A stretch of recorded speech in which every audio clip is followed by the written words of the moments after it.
பிரிண்டவுட்ஸ் நேயர்களுக்கு வணக்கம். விஜயோட ஆஸ்தான ஜோசியருக்கு அரசாங்கத்துல ஒரு சிறப்பு பணியாளர் பதவியை கொடுத்திருக்கிறாரு முதலமைச்சர் விஜய் அவர்கள்.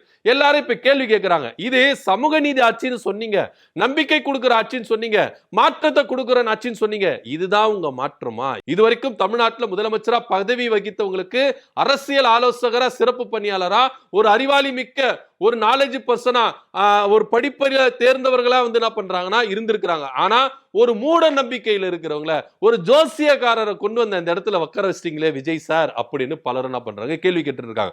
ஒரு நம்பிக்கை கொடுக்கிற, மக்களுக்கு நம்பிக்கை கொடுக்கிற அரசா இது செயல்படும் அப்படின்னு நினைச்சா, மூட நம்பிக்கையில விதைக்கிறவங்களை கொண்டு வந்து நீங்க அந்த சிறப்பான ஒரு இடத்துல உட்கார வச்சிருக்கீங்களே, இது நம்பிக்கையுடைய ஆட்சியா இருக்குமா இல்ல மூட நம்பிக்கையின் ஆட்சியா இருக்குமா அப்படின்றதா எல்லாருக்கும் கேள்வியா இருக்குது. இது சமூக நீதி ஆட்சியெல்லாம் இல்லைங்க, சனாதனத்தை கொடுக்கிற ஆட்சியா தான் இதை பார்க்க வேண்டிய ஒரு விஷயமா இருக்குது அப்படின்னு கூட பலர் கேள்வி கேட்கிறாங்க. இன்னும் சொல்ல போனா கொரோனா டைம்ல மோடி அவர்கள் என்னென்ன செய்ய சொன்னார், நம்மள தட்ட சொன்னாரு, கையை தட்ட சொன்னாரு, விளக்கேத்த சொன்னாரு, இந்த மாதிரி விஷயங்கள சொன்னார்ல. சோ விஜயோட ஆட்சியிலும் ஜோசியர் சொல்ற மாதிரி எல்லாத்தையும் செய்ய சொல்லுவாரு.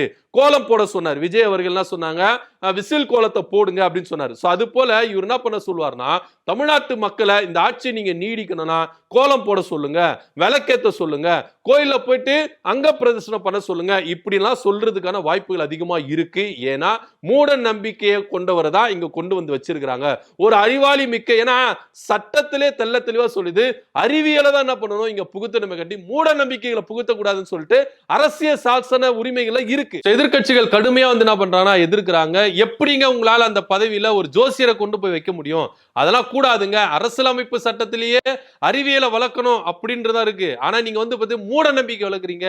சோ ஒரு முதலமைச்சருக்கு அரசியல் ஆலோசகரா ஒரு ஜோசியரை வச்சா என்னென்ன மூட நம்பிக்கைகள் வரும் அப்படின்றதான் இங்க வந்து புரிந்து கொள்ள முடியுது. சோ இதனால விஜய் அவர்கள் இதை வந்து பரிசீலனிக்கணும் அப்படின்னு சொல்லிட்டு பல பேர் என்ன பண்ணாங்கன்னா, இன்க்ளூடிங் அவருக்கு ஆதரவு கொடுத்தாங்களே, திமுக கூட்டணியிலிருந்து ஆதரவு கொடுத்தாங்களே, அவங்க கூட என்ன பண்ணாங்கன்னா இதுல பரிசீலனை பண்ணணும் அப்படின்னு சொன்னாங்க. சோ இதனால யோசிச்சு பார்த்த விஜய் அவர்கள் பேக் அடிச்சிருக்கிறாரு. அந்த பதவியில இருந்து ரத்தன் பண்டிட் வெற்றிவேலை வந்து அதிரடியா நீக்கி இருக்கிறத இங்க பாக்குறோம். இதை பத்தியோட கருத்து அப்படின்னு கீழே கமெண்ட் பண்ணுங்க. நன்றி, வணக்கம்.